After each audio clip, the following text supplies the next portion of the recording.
नमस्कार। ओम शांति। कहा जाता है कि दुनिया में सद्व्यवहार, नम्रता और व्यवहार कुशलता से बड़ी कोई चीज़ नहीं होती। अगर ये इंसान में है तो वो शत्रु को भी अपना बना सकता है। वैसे तो कोई किसी का शत्रु नहीं होता जब तक हम उसका कुछ ना बिगाड़े, लेकिन फिर भी अगर आप में प्रेम भाव है, आप में किसी को कष्ट पहुंचाने की भावना नहीं है, तो सामने वाला भी आपको कष्ट नहीं पहुंचा सकता। एक राजा ने सपने में देखा, एक साधु उनसे कह रहा है कि बेटा, कल रात को एक सांप तुम्हारे कमरे में आएगा, तुम्हें काटेगा और उससे तुम्हारी मौत हो जाएगी। ये तुम्हारे पूर्व जन्म का शत्रु है, तुमने उसे नुकसान पहुंचाया था, वो अपना बदला लेने आएगा। राजा की जब आंख खुली तो उसे ऐसा लगा कि जैसे ये सही ही ऐसा होने वाला है, और वो जो साधु कह रहे थे वो साधु उनको पहचाने हुए से लगे। नेचुरली कोई इंसान को पता चले कि कल मेरी मौत होगी तो थोड़ी बहुत तो घबराहट होती है, जबकि हर कोई जानता है कि कोई अमर फल खा के नहीं आया है, कोई अमृत पी के नहीं यहाँ पे बैठा है। जो आया उसको जाना है, लेकिन फिर भी इंसान अंतिम श्वास तक कोशिश करता है कि वो बच जाए। राजा मनी मन सोचने लगा कि वो मेरा शत्रु है, साधु ने कहा था, और वो बदला लेकर मुझे काट के मारने आ रहा है। क्या हो सकता है, क्या करूं मैं? तो राजा था तो बुद्धि तो थी, बुद्धिमान तो था।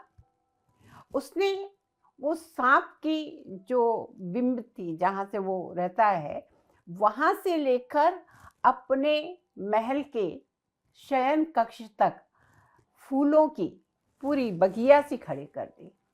जगह जगह दूध के कटोरे रख दिए, जगह जगह बहुत खुशबूदार इत्र छिड़का दिया। वैसे मैं एक बात बीच में कहूँ कि लोग कहते हैं कि सांप दूध पीते हैं, लेकिन सांप दूध नहीं पीते हैं। ये अलग कहानी है, फिर किसी दिन बताऊंगी। लेकिन साइंस ने इस बात को प्रूव कर दिया है कि सांप दूध नहीं पीते। जो नागपंचमी के दिन सपेरे लेके आते हैं और कहते हैं कि सांप को, वो कई दिन सांप को भूखा रखते हैं और सांप को पिटारे में बंद रखते हैं। अब उसको खोज होती है पानी की, अब पानी नहीं मिलते करके वो मजबूरी में दूध पीता है, वरना उसका शरीर ऐसा नहीं बना है कि वो दूध को पचा सके। और ये क्रूरता कभी कभी सांप की जान भी ले लेती है, क्योंकि सांप ने दूध पिया तो आप बड़े खुश हो जाते हैं कि चलो भाई भगवान खुश हो गए और उसको पैसे मिलते हैं। तो राजा ने चारों तरफ बहुत अच्छे फूलों की पूरी सी कालीन सी बिछवा दी, इत्र छिड़कवा दिया, जगह जगह दूध के कटोरे रखवा दिए और सभी को बता दिया कि जब कल रात को यहाँ से सांप आए मेरे कमरे में तो कोई उसे डिस्टर्ब नहीं करेगा, कोई उसे मारेगा नहीं, कोई उसे छेड़ेगा नहीं। और सही में कहे अनुसार वो सांप अपनी बिंब से निकला और चला जा रहा है। देख रहा है कि जहां से मैं निकला वहां से ये कोमल कोमल फूल, उसको तो मंत्र मुग्ध हो गया। हर जगह दूध रखा है, इतनी अच्छी खुशबू, इतना स्वागत। वो सांप को तो लगने लगा ये क्या बात हुई। वो लेकिन फिर भी जा रहा है, जा रहा है, जा रहा है। जब महल के अंदर प्रवेश कर रहा तो देख रहा सैनिक खड़े हैं, लेकिन उससे कुछ नहीं कर रहे, उसको मार नहीं रहे, उसको छेड़ नहीं रहे।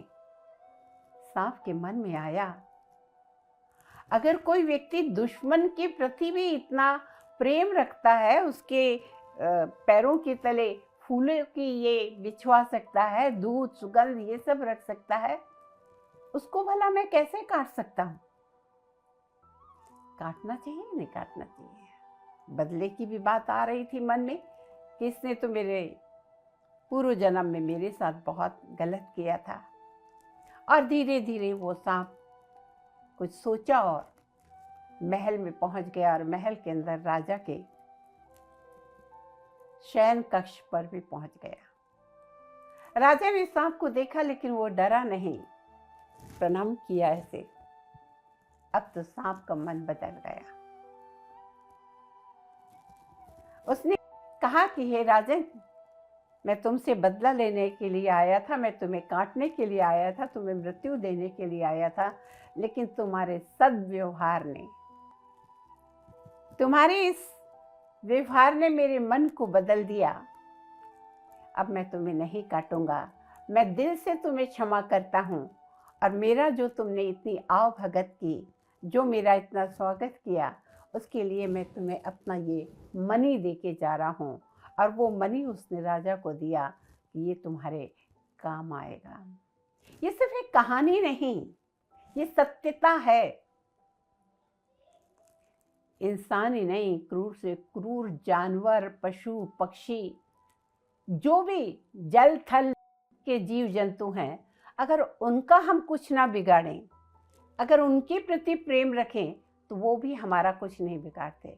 वो अपने को बचाने के इसमें, जब उनको लगता है कि उन पर हमला होने वाला है, तब वो आप पर हमला करते हैं। तो अगर पशु पक्षी भी प्रेम की भाषा जानते हो, व्यवहार कुशलता जानते हो, नम्रता जानते हो, तो क्या इंसान इंसान को नहीं समझ सकता? क्या हम आपस में एक दूसरे के प्रति शुभ भाव, शुभकामना रख के एक दूसरे को आगे बढ़ाएं, एक दूसरे के प्रति अपनापन रखें, तो क्या कोई इंसान हमसे दूर हो सकता है? जबकि आज सब कुछ है इंसान के पास, अगर नहीं है तो अपने लोग नहीं हैं। जहां वो दिल खोलकर कोई किसी से अपनी बात कर सके, हर एक के प्रति उसके मन में डाउट आता है, इसको बताया तो ये उसको बता देगा। और कहीं तो इंसान को हल्का होना है, कहीं ना कहीं तो बड़े से बड़ा व्यक्ति हो, उसको भी कहीं ना कहीं तो कोई दिल हल्का करने वाला चाहिए, कुछ बात शेयर करे, अपने आइडियाज तो चाहिए। लेकिन आज इंसान इंसान से डरता है। एक सांप वहां से आ रहा है, एक सांप यहाँ से आ रहा है, दोनों क्रॉस करके चले जाएंगे। सांप को देखकर सांप नहीं झिटकता। एक कुत्ता उधर से आ रहा है, एक कुत्ता उधर से आ रहा है, दोनों क्रॉस करके चले जाएंगे। दोनों एक दूसरे से नहीं डरते। लेकिन एक व्यक्ति उधर से आ रहा है, एक व्यक्ति इधर से जा रहा, इधर मुड़ जाएगा, कहेगा सुबह सुबह इसका मुंह देख लिया, पता नहीं क्या बोल दे, सारा दिन कैसे जाएगा। कितनी दयनीय बात है कि आज जानवर जानवर से नहीं डरता, लेकिन इंसान इंसान से डरता है। क्यों? क्योंकि हमारे में कहीं ना कहीं वो प्रेम भाव, वो निस्वार्थता, वो व्यवहार कुशलता कहीं ना कहीं कम होती जा रही है। हम सिर्फ सेल्फ सेंटर्ड होते जा रहे हैं। हम सिर्फ अपने स्वार्थ को देखते हैं। कितना ना अच्छा हो अगर हम भी उस राजा की तरह हर किसी के लिए अच्छे कर्म करें, ताकि रिटर्न तो वही आएगा जो हम दे रहे हैं। सभी जानते हैं जो हम देंगे वही हमारे पास वापस आएगा। आशा करते हैं आज से जिससे भी मनमुटाव है, जिससे भी कोई बात हुई है, क्षमा मांग लें, क्षमा कर दें। और उनके प्रति भले ही वो कितना भी आपका अपोजिशन करता हो, आप उनके प्रति शुभ भावना और शुभकामना रखें। देखिए वो इंसान आपके प्रति पॉजिटिव हो जाएगा। लेकिन दिल में क्षमा भाव होना चाहिए, दिल में उसके प्रति शुभकामना होना चाहिए कि भगवान सबका भला कर, इसका भी भला कर, उसके बाद मेरा भला कर। वो भगवान जरूर आपका भी भला करेगा। कहीं ना कहीं व्यवहार कुशलता जीवन में लाना जरूरी है। नमस्कार, ओम शांति।